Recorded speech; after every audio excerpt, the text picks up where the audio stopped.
Celebrating birthdays and special days, a heartwarming English conversation. Hey Hillary. I was wondering, how do you celebrate your birthday? Hi, Alvin. Oh, I love keeping it simple.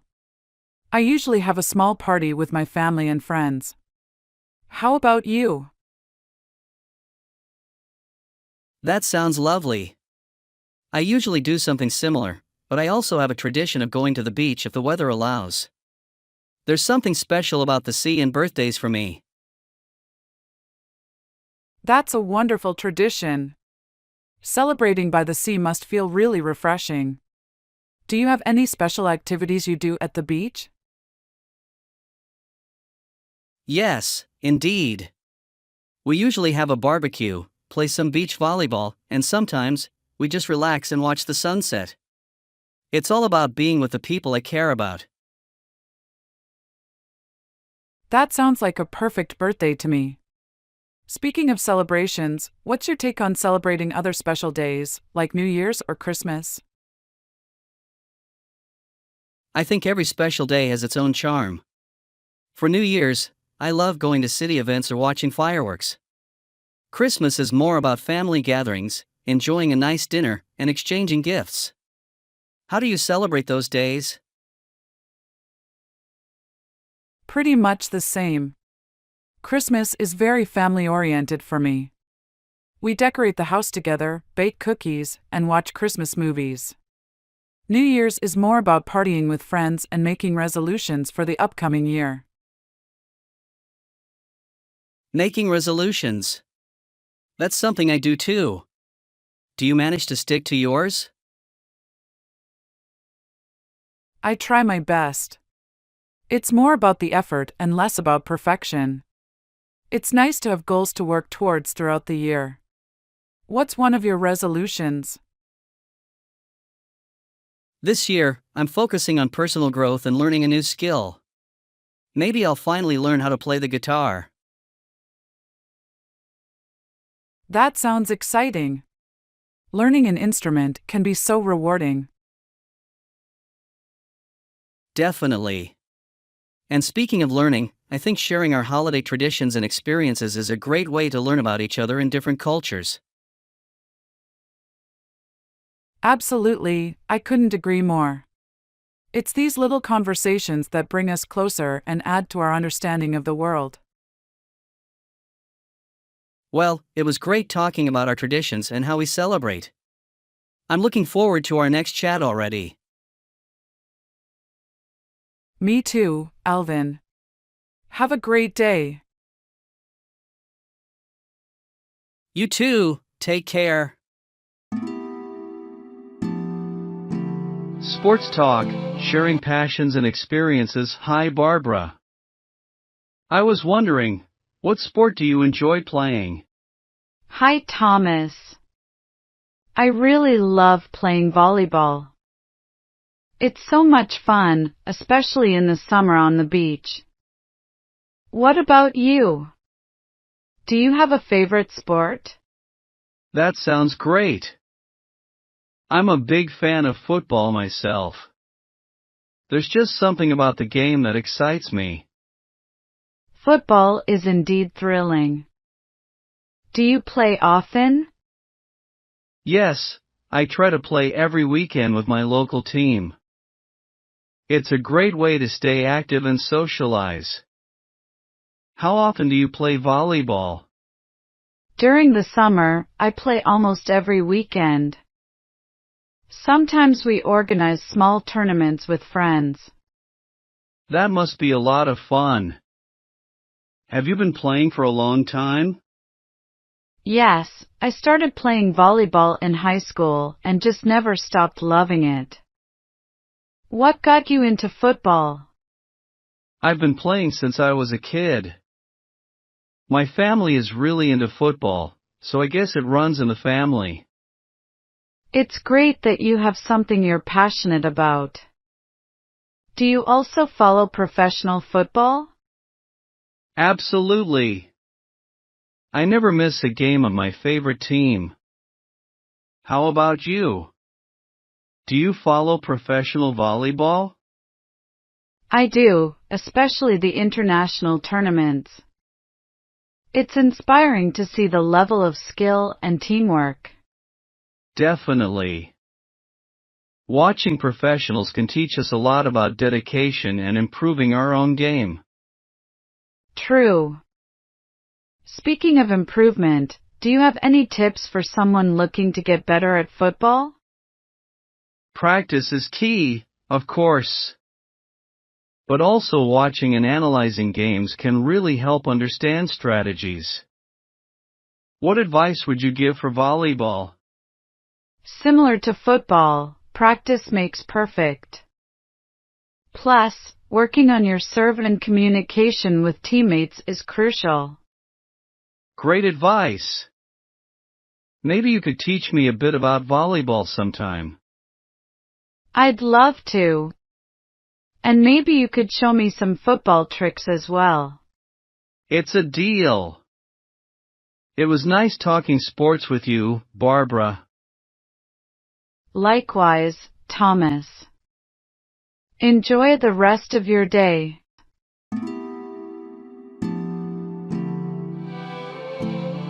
Speak naturally, master basic English with the elements around us.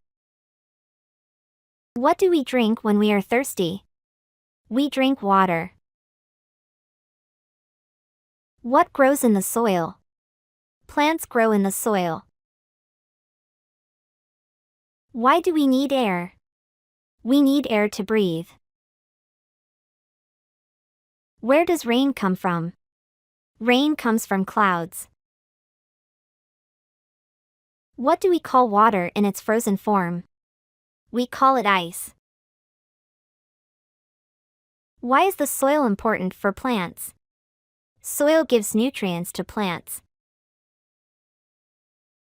How do fish breathe underwater? Fish breathe using gills. What happens when water boils? When water boils, it turns into steam. What can we find in the air besides oxygen? We can find nitrogen and carbon dioxide in the air. How do trees help our air? Trees produce oxygen. What do we use to measure temperature?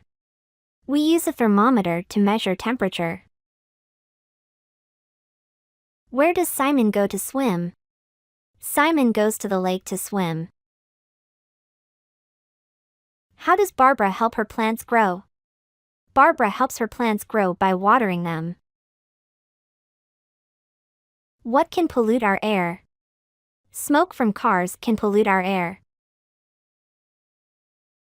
Why do we wear coats in the winter? We wear coats to keep warm.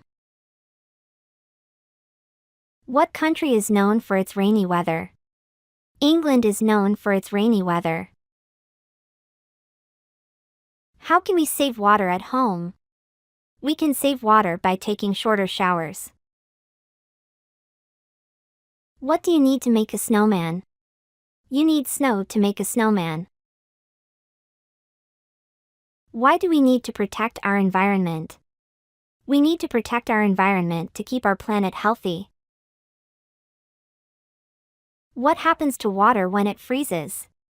Water expands when it freezes. I hope these examples are useful for your English learning. Thanks for watching. Life Expectations, a candid conversation between Oscar and Nancy. Hey Nancy, have you ever thought about what you really expect from life? Hi, Oscar. Yes, I often think about it. I guess I'm looking for happiness and fulfillment. What about you? Well, for me, it's about making a difference, you know. I want to contribute something meaningful to the world. That's a noble thought.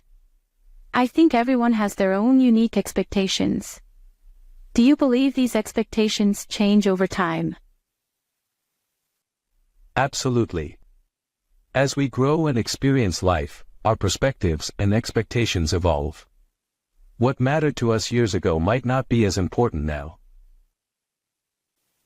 True. When I was younger, my focus was more on career success. Now, I value relationships and personal growth more. It's interesting how our priorities shift. For me, it used to be all about adventure and exploring. Now, I find joy in simpler things, like a good book or a walk in nature. Life has a way of teaching us what's truly important. Speaking of expectations, how do you manage when things don't go as planned? I've learned to be more flexible and resilient.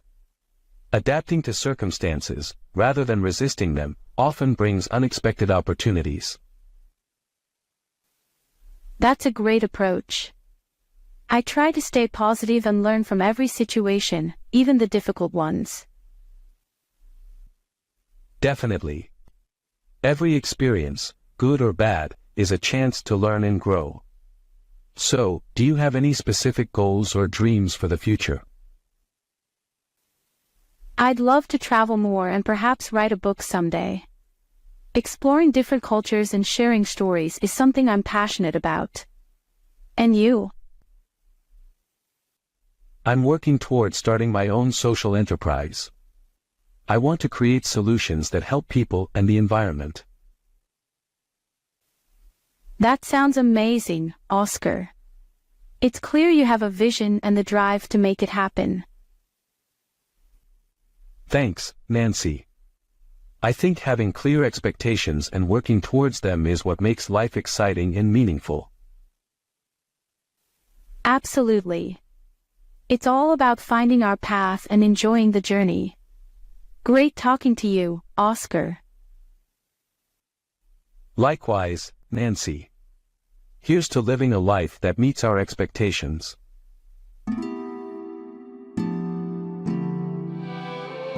Mastering silence, transform your English conversations.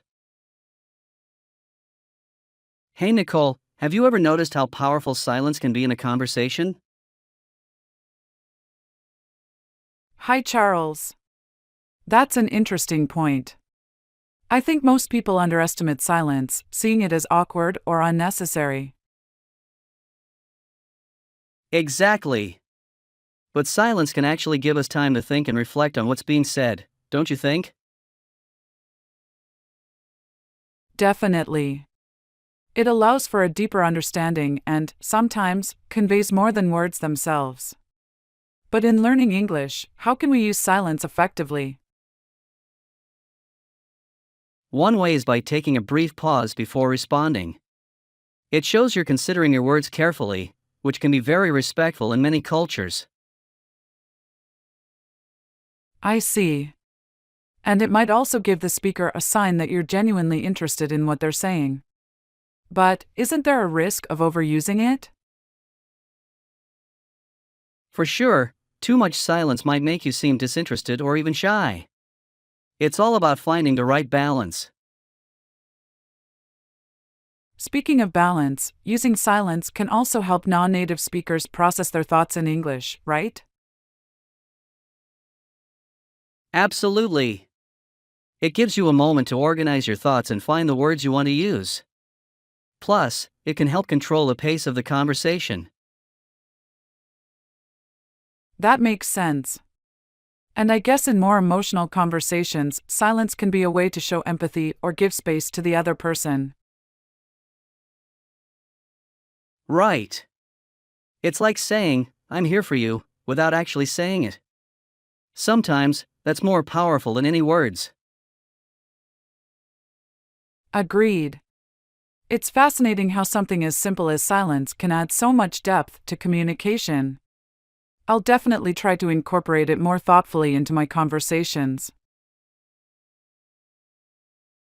Same here. It's a skill worth mastering, especially in a new language. Thanks for the chat, Nicole. Thank you, Charles. It was a great conversation, as always. See you around.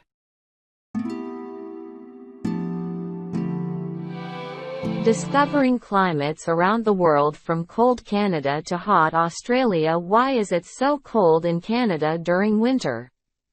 Canada during winter is cold because of its northern location. Is Australia hot in December? Yes, Australia is hot in December because it's summer there. Why does Robert wear a coat in London? Robert wears a coat in London because it is often cold and rainy. Does Fiona find Spain too hot in the summer? Yes, Fiona finds Spain too hot in the summer because of its high temperatures. Why is it humid in Singapore? It is humid in Singapore because it is close to the equator. Is the Sahara Desert dry? Yes, the Sahara Desert is very dry. Why do people use air conditioners in Texas? People use air conditioners in Texas because it gets very hot. Does it rain a lot in Ireland? Yes, it rains a lot in Ireland, making it quite green. Why is Robert's skin dry in winter? Robert's skin is dry in winter because of the cold and lack of humidity. Does Fiona like the warm weather in Italy? Yes, Fiona likes the warm weather in Italy because it's pleasant. Why is the weather so changeable in England? The weather in England is changeable due to its island location. Is it cooler by the sea in Australia? Yes, it's generally cooler by the sea in Australia.